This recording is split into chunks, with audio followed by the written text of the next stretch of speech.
On dit souvent que le crime ne paie pas. Pourtant, pour ces barons de la drogue, régner sur les plus puissants réseaux de trafic de la planète leur a permis d'acquérir certaines des demeures les plus luxueuses que l'argent puisse acheter. Cependant, ils n'ont pas pu conserver ces propriétés bien longtemps. Découvrons ensemble 15 manoirs abandonnés ayant autrefois appartenu à des narcotrafiquants. Numéro 1, la Casa Malca de Pablo Escobar. Située sur les magnifiques plages de Tulum, au Mexique, la Casa Malca faisait partie d'un vaste réseau de biens et de propriétés acquis par Pablo Escobar dans les années 1980. À cette époque, son empire criminel était à son apogée, et la Casa Malca n'était qu'un des nombreux achats comprenant des voitures de luxe et d'innombrables résidences. L'une des principales raisons qui ont poussé Escobar à acquérir cette demeure était son emplacement, au cœur de la jungle de Tulum, une région isolée du Mexique. La Casa Malca représentait également une démonstration éclatante de sa richesse. On estimait qu'Escobar et le cartel de Medellín gagnaient 450 millions de dollars par semaine, tandis que sa fortune personnelle était évaluée à 25 milliards de dollars. Un tel niveau de richesse se reflétait naturellement dans cette propriété. Le domaine s'étendait sur plus de 10 hectares et comprenait un zoo, une plage privée, 42 chambres meublées avec du mobilier estimé à plus de 1,5 million de dollars, ainsi que plusieurs piscines. À cette époque, la ville de Tulum était un refuge réservé aux riches et aux puissants, fréquenté aussi bien par des hommes politiques influents que par des trafiquants prospères comme Escobar. Malheureusement, la Casa Malca fut abandonnée après la mort d'Escobar en 1993. La villa fut redécouverte en 2003 et restituée à son propriétaire d'origine avant d'être vendue en 2012 au marchand d'art new-yorkais Leo Malka. Spécialisé dans les œuvres contemporaines d'artistes tels que Jean-Michel Basquiat et Kaus, Malka transforma ensuite la propriété en hôtel 5 étoiles. Le projet fut achevé en 2015 avec l'ouverture de 9 chambres. Depuis, l'établissement s'est agrandi pour devenir un complexe de 72 chambres, doté de piscines et d'un hall rempli de peintures, de sculptures et de meubles créés par certains des artistes et designers contemporains les plus renommés. Les œuvres exposées sont régulièrement renouvelées afin que les visiteurs puissent découvrir de nouvelles créations à chaque séjour. Numéro 2, Wallace Trasher. À partir des années 1970, Wallace Trasher aurait mis en place une opération permettant d'acheminer des tonnes de marijuana et de cocaïne vers l'ouest de la Virginie. Les distributeurs faisaient ensuite transiter ces drogues vers le nord, jusqu'à Chicago, Détroit et d'autres grandes villes. Trasher était connu pour transporter ses cargaisons illégales à bord d'avions privés, ce qui le rendait particulièrement difficile à surveiller. Son succès dans le trafic de drogue se reflétait directement dans son mode de vie. Avec son épouse Olga, il possédait un domaine de 4 hectares en Floride, mais le couple finit par s'installer dans la vallée de Little Creek, dans le comté de Bland, attiré par le calme des montagnes. Bien que de nombreux habitants connaissaient l'origine réelle de leur immense fortune, les Trashers étaient considérés comme des célébrités locales et les rumeurs qui circulaient à leur sujet restaient de simples spéculations. Pendant 10 ans, Trasher réussit à garder une longueur d'avance sur les autorités jusqu'à la nuit du 17 octobre 1984 lorsqu'un de ses pilotes écrasa un avion chargé de marijuana contre une montagne. L'accident attira immédiatement l'attention des médias et des autorités fédérales.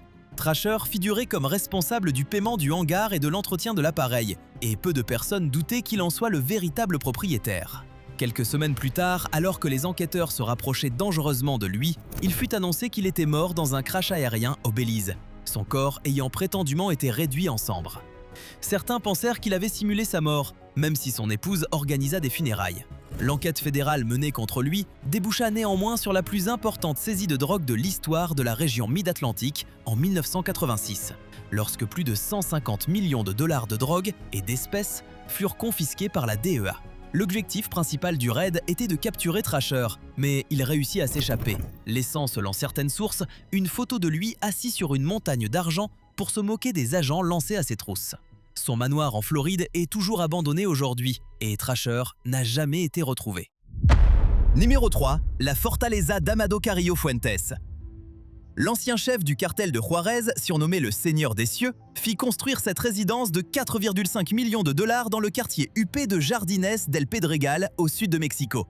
La Fortaleza, une demeure de 2 étages, était implantée sur plus de 930 mètres carrés de terrain et comprenait une piscine intérieure, de vastes jardins, ainsi qu'un garage pouvant accueillir 30 voitures. À l'intérieur se trouvait un bar avec cave à vin, 9 chambres, 6 jacuzzis, de nombreux dressings, une immense cuisine, un hammam, une bibliothèque et même une maison de jeu grandeur nature pour les enfants. La Fortaleza fut saisie en janvier 1995, 2 ans avant la mort de Carrillo, et devint rapidement un véritable fardeau dont personne ne voulait. Cette propriété servait de centre d'opération aux trafiquants, mais il dut rapidement l'abandonner lorsque ses ennemis et les forces de l'ordre commencèrent à se rapprocher. Bien qu'il possédât des biens dans tout le Mexique, Carrillo ne pouvait jamais rester longtemps au même endroit, étant recherché par les autorités en Argentine, en Colombie, aux États-Unis et au Mexique. Pour échapper à ses poursuivants, il subit plusieurs opérations de chirurgie esthétique afin de modifier son apparence. Malheureusement pour lui, il mourut lors d'une intervention qui tourna mal en 1997. Des années après sa mort, son manoir continua de poser problème au gouvernement mexicain. Les autorités tentèrent même de le faire gagner à une loterie, mais très peu de personnes se montrèrent intéressées. La propriété resta alors entre les mains de l'Institut pour rendre au peuple les biens volés, un organisme créé par le président mexicain Andrés Manuel López Obrador pour liquider les biens saisis aux organisations criminelles et aux responsables corrompus. En mai 2020, elle fut mise aux enchères sans succès, l'acheteur n'ayant jamais réglé la somme due, laissant une fois de plus le manoir sous le contrôle de l'État. Numéro 4, le manoir rose. Derrière sa jolie façade rose se cache un passé bien plus sombre. Ce manoir néo-gothique abandonné, situé près de Powys au Pays de Galles, aurait été utilisé par des trafiquants de drogue depuis sa fermeture et son abandon il y a 25 ans. Cette découverte fut faite lorsque des explorateurs urbains tombèrent dessus lors d'une visite improvisée de vieilles demeures. Les photos qu'ils ont prises révélaient du matériel récemment utilisé pour exploiter une plantation de cannabis à l'intérieur du bâtiment. Des systèmes électriques et des équipements de culture étaient encore visibles dans plusieurs pièces. L'une des images montre de magnifiques vitraux rappelant l'élégance et le raffinement qui caractérisaient autrefois les lieux. Mais cette époque est révolue depuis longtemps. À partir de 1750, le manoir rose fut la résidence de Thomas et Anna Jones. Leur fils, le peintre paysagiste Thomas Jones, en hérita en 1789. Plus tard, la riche héritière Clara Thomas en devint propriétaire avant que le domaine ne soit vendu aux enchères en 1952 à deux couples qui le transformèrent en hôtel et centre de randonnée à poney, l'un de premiers du genre au Pays de Galles. L'hôtel ferma en 2008 puis fut acheté par un homme d'affaires londonien, mais resta abandonné par la suite. Bien que les preuves indiquent que la propriété a servi de plantation de cannabis, rien ne suggère que ses propriétaires étaient au courant ou impliqués dans une quelconque activité criminelle. Aussi étrange que cela puisse paraître, les autorités n'ont ouvert aucune enquête contre l'homme d'affaires, dont l'identité n'a jamais été révélée. Numéro 5, le Grow Up Mansion. L'emplacement exact du Grow Up Mansion de Kim City fut longtemps gardé secret au Canada, jusqu'à ce qu'il soit mentionné sur les réseaux sociaux que la propriété avait servi à cultiver de la marijuana. Ce manoir abandonné apparut sur la page Ontario's Abandoned Places en mars 2015, et la nouvelle se propagea rapidement à travers le pays. À cette époque, les cultures de cannabis en intérieur, appelées Grow Ops, étaient devenues courantes en Ontario, alimentant de nombreuses spéculations sur la légalité de l'installation et l'identité de ses propriétaires. La demeure avait été construite en 1995 pour l'homme d'affaires britannique George Fager. Celui-ci possédait une entreprise appelée Canadian All-Terrain Vehicle Manufacturing, spécialisée dans la vente de pièces pour voitures en kit. L'entreprise était cofondée avec son fils Robert Fager, mais elle ferma en 2004 à la suite de pratiques commerciales inappropriées. En 2008, la maison fut achetée par la famille Green. Les recherches indiquent que Jeff Green y vivait avec ses 4 enfants, âgés de 8 à 17 ans. La famille occupa les lieux pendant environ 4 ans avant que la propriété ne soit mise en vente par l'agence Martin Shakin Realty. Selon certaines spéculations, la maison aurait ensuite été achetée par 2 investisseurs immobiliers qui l'auraient transformée en exploitation de cannabis. Toutefois, ces informations restent incertaines et pourraient être confondues avec une autre affaire similaire. Ce qui est certain, c'est qu'une activité de culture de cannabis y fut mise en place, bien qu'elle ait été présentée à l'origine comme légitime. À ce jour, personne ne sait réellement qui exploitait le Grow Up Mansion en Ontario. Cette demeure de 1,7 million de dollars était située sur un terrain de 2 hectares, comprenant une piscine extérieure, une terrasse et un court de tennis. À l'intérieur se trouvait une cuisine haut de gamme, 6 salles de bain, une grande salle de loisirs, un sauna, un escalier en colimaçon, un mur rocheux avec cascade intégrée, ainsi que plusieurs puits de lumière. Lorsque l'existence du manoir fut révélée sur les réseaux sociaux, l'imagination du public s'emballa. La majorité des gens affirmèrent qu'il s'agissait d'une exploitation illégale de cannabis, tandis que d'autres soutenaient que la propriété appartenait à des trafiquants de drogue.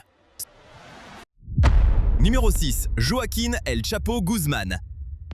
Selon les habitants du Mexique, Joaquín El Chapo Guzmán était tellement riche qu'il possédait des maisons sur presque toutes les plages du pays. El Chapo fut l'un des trafiquants de drogue les plus prospères de l'histoire et joua un rôle majeur dans l'explosion du trafic de cocaïne durant les années 1990. Cette période de réussite dans le narcotrafic lui permit de financer un train de vie extrêmement luxueux. El Chapo était assez riche pour laisser des félins exotiques se promener dans ses propriétés, se rendre en Suisse pour des opérations de chirurgie anti-âge, dépenser des fortunes dans les casinos de Macao et posséder plusieurs jets privés.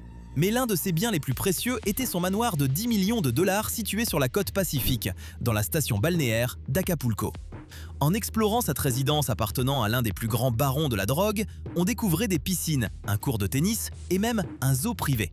Un petit train permettait de parcourir le domaine afin d'observer les lions, les tigres et les panthères hébergés dans le parc animalier de la propriété.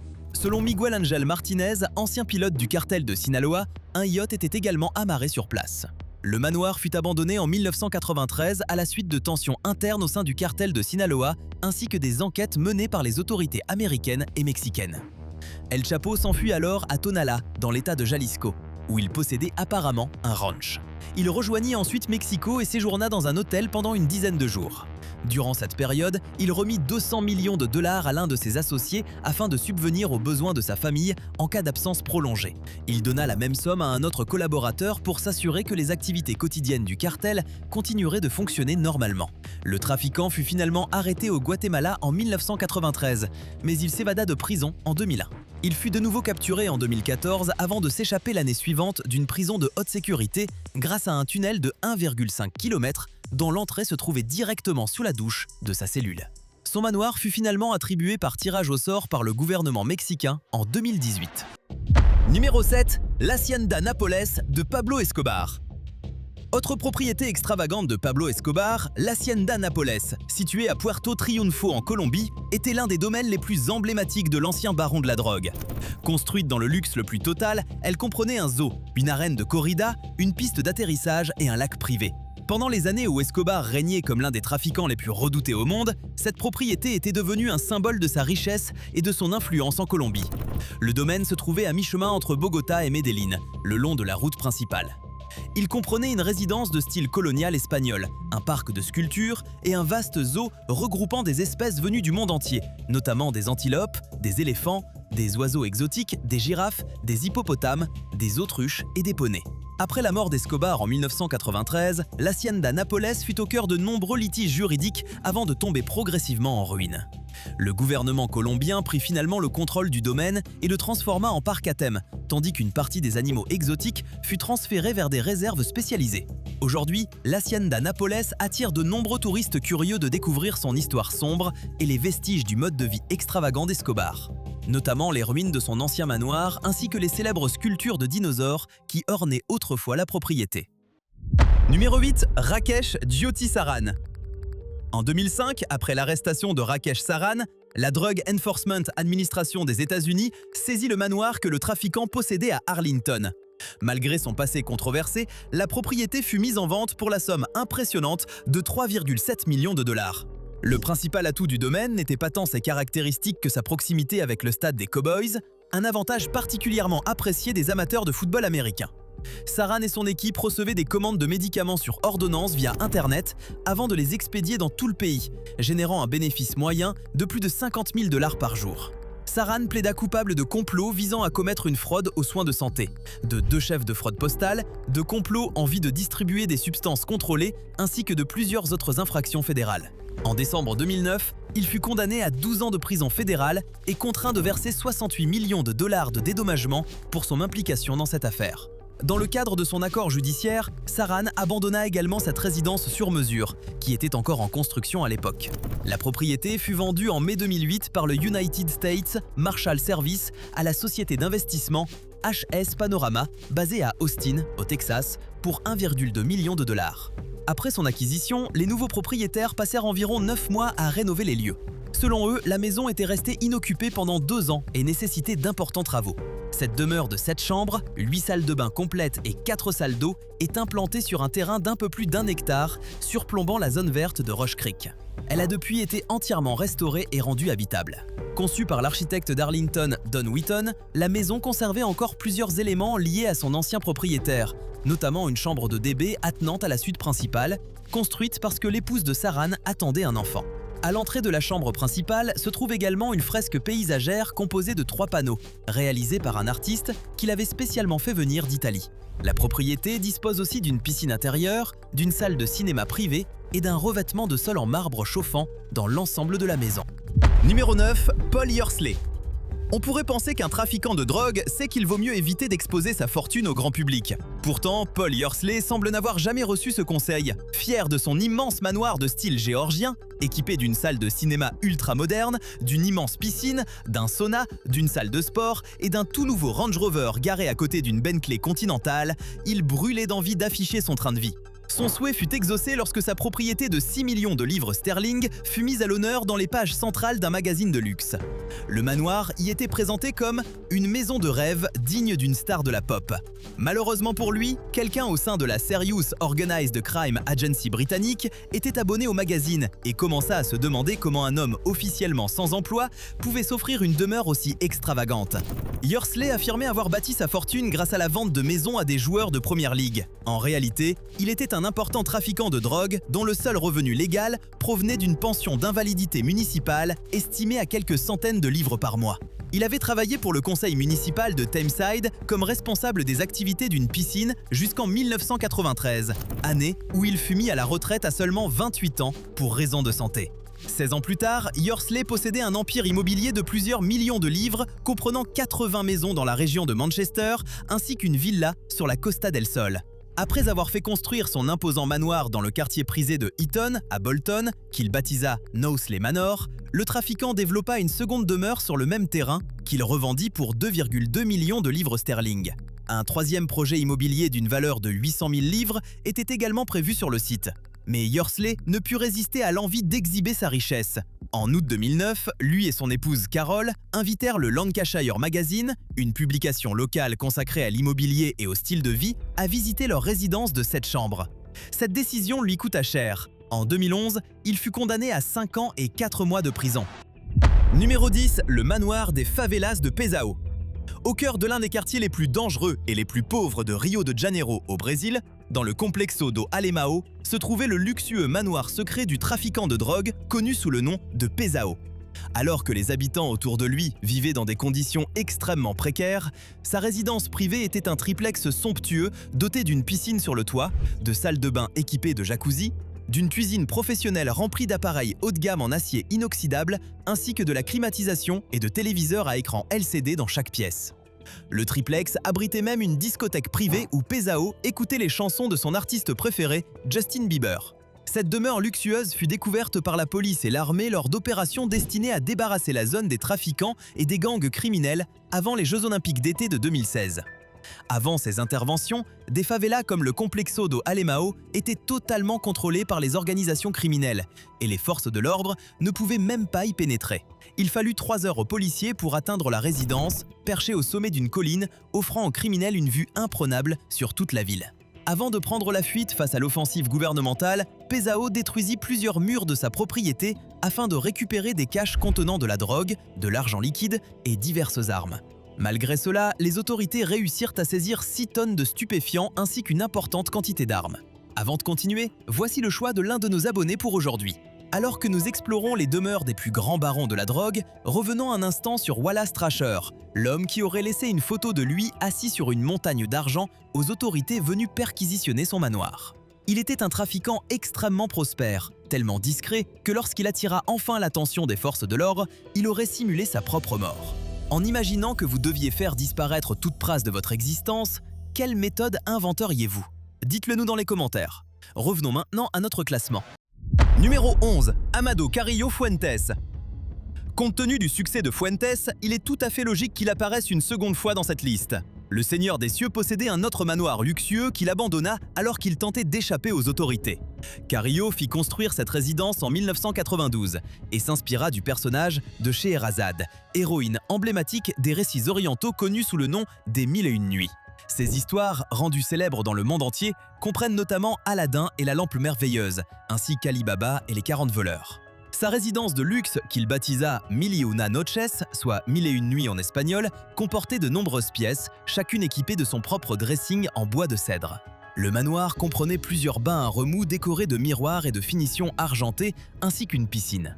Mais l'une de ses caractéristiques les plus étonnantes était son réseau de tunnels secrets souterrains, dont l'un fut découvert lors de la démolition de la propriété.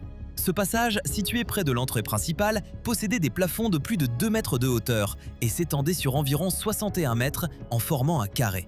Après la mort de Carrillo, le manoir resta vide pendant plusieurs années et attira progressivement des toxicomanes qui s'installèrent à l'intérieur de ces immenses murs. Avec le temps, cette résidence autrefois somptueuse tomba dans un état lamentable et se retrouva recouverte de graffitis du sol au plafond. Le manoir Mil y Una Noches fut mis en vente en 2006, mais ne trouva jamais d'acheteur. En 2009, le gouverneur de Sonora, Eduardo Bourse, ordonna sa démolition. Pourtant, ce n'est qu'à la fin du mois de septembre 2020 que des ouvriers furent finalement envoyés sur place pour raser le palais de Carrillo. Numéro 12, Devis Leonel Rivera. Le célèbre chef du cartel hondurien des Cachiros a reconnu avoir participé à au moins 78 meurtres avant de commencer à dénoncer ses anciens associés. Aujourd'hui, Rivera ainsi que l'ancien président du Honduras, Juan Orlando Hernández, qu'il a contribué à faire tomber, sont tous deux détenus par les autorités américaines. Son manoir, en revanche, est désormais sous le contrôle du gouvernement hondurien. Cette immense propriété abritait des animaux exotiques, allant des tigres aux hippopotames. Le domaine comptait 58 espèces animales différentes, ainsi qu'une tyrolienne, un petit train et une piste de karting avec un unique kart encore en état de marche. Les grands félins vivent dans des cages métalliques et consomment près de 5000 kg de poulet par mois, une dépense devenue difficile à assumer depuis que l'argent du trafic de drogue a disparu. Dès le départ, Rivera et son frère avaient ouvert leur parc au public, ce qui leur permettait plus facilement de convaincre des pays étrangers de leur vendre des animaux exotiques. Mais la visite n'avait rien d'éducatif. Il n'y avait ni guide touristique, ni panneau expliquant l'origine des animaux, leur âge ou leur habitat naturel. Depuis la prise de contrôle du site par le gouvernement en 2013, la plupart des animaux n'ont pratiquement jamais quitté leur cage. Numéro 13, le manoir de Pablo Escobar à Miami. Escobar ne possédait pas seulement des propriétés au Mexique et dans son pays natal, la Colombie. Il détenait également plusieurs résidences aux États-Unis et son célèbre manoir rose de Miami, en Floride, était tout simplement spectaculaire. Bien que cette demeure soit luxueuse, elle servait aussi de cachette pour d'importantes quantités d'argent liquide. Lors de sa rénovation en 2016, l'ouvrier Miguel Mato découvrit un coffre-fort dissimulé dans les fondations en béton, à l'intérieur du dernier mur qui devait être démoli. Ce coffre à combinaison mesurait environ 60 cm de côté et pesait plusieurs centaines de kilos. Au départ, le nouveau propriétaire, Christian de Berdoire, ne crut pas l'ouvrier avant de descendre constater la découverte de ses propres yeux. À cette époque, Berdoire, fondateur de la chaîne Chicken Kitchen, et son épouse Jennifer Vallopi avaient déjà trouvé un autre coffre-fort intégré au sol de la propriété. Mais celui-ci avait été volé par des ouvriers travaillant sur le chantier. Cette fois, ils ne prirent aucun risque. Le coffre fut solidement attaché à une remorque, puis transporté vers un lieu sécurisé où il fut ouvert. Son contenu ne fut toutefois révélé qu'aux autorités. La propriété avait été saisie par le gouvernement américain en 1987, avant d'être acquise par un propriétaire privé en 1990. Le manoir comprenait 4 chambres, 6 salles de bain, une piscine et un garage. Après avoir été gravement endommagé par un incendie, il resta abandonné pendant de nombreuses années. Numéro 14, Darren Odell Jones. Un manoir situé dans le nord de Houston, saisi à l'ancien trafiquant de drogue Darren Odell Jones, fut mis aux enchères par les United States Marshals en 2010. Le public fut invité à participer à la vente de cette résidence de 5 chambres d'une superficie de plus de 740 mètres carrés. Les enchères commencèrent en ligne à partir de 491 000 $ avant la vente finale organisée le 30 mars 2010. Jones, l'ancien propriétaire du manoir, purgeait alors une peine de 11 ans de prison pour avoir dirigé un vaste empire de la drogue à Houston, au Texas. Les enquêteurs affirmèrent que son organisation distribuait des milliers de kilogrammes de cocaïne et entretenait des liens étroits avec les cartels mexicains. En plus de la propriété, les autorités indiquèrent que Jones avait accepté de céder une Mercedes S550 de 2007, une Maserati de 2006, $1 million provenant du trafic de drogue, une Chevrolet Avalanche de 2007, une Saturn View de 2002, ainsi qu'un BMW X5 de 2001. Numéro 15, José Gonzalo Rodríguez Gacha. L'ancienne demeure abandonnée de José Gonzalo Rodríguez Gacha, l'un des plus hauts responsables du cartel de Medellín dirigé par Pablo Escobar, est aujourd'hui destinée à accueillir la future ambassade de la Chine. Ce projet constitue une démonstration majeure des ambitions chinoises en Colombie et plus largement en Amérique latine. Avec plus de 5000 m² de terrain, la propriété aurait coûté environ 18 millions de $. Une somme relativement modeste à l'échelle de l'économie mondiale, mais considérable sur le marché local. Aujourd'hui envahi par le lierre et les graffitis, le site reste toutefois davantage connu pour son lien avec l'une des périodes les plus sombres et les plus violentes de l'histoire colombienne. La demeure, connue sous le nom de Casa Gacha, fut acquise à l'époque où le cartel de Medellín fournissait près de 90% de la cocaïne consommée dans le monde. Les membres du cartel achetaient alors des propriétés dans les quartiers les plus prestigieux du pays afin d'afficher leurs richesses et de défier l'élite colombienne qui les rejetait. Mais après avoir semé la terreur à travers le pays, corrompu la classe politique et failli transformer la Colombie en état défaillant, les membres du cartel ne pouvaient plus faire grand-chose pour redorer leur image. Les autorités chinoises, quant à elles, semblent avoir largement ignoré l'histoire et la portée symbolique de la Casa Gacha, ce qui peut paraître surprenant compte tenu de l'importance accordée aux traditions et aux croyances dans la culture chinoise. Pour l'instant, le gouvernement colombien espère que ce nouveau projet contribuera à effacer les fantômes laissés par le cartel de Medellín. Merci d'avoir regardé cette vidéo. On se retrouve très bientôt pour la prochaine.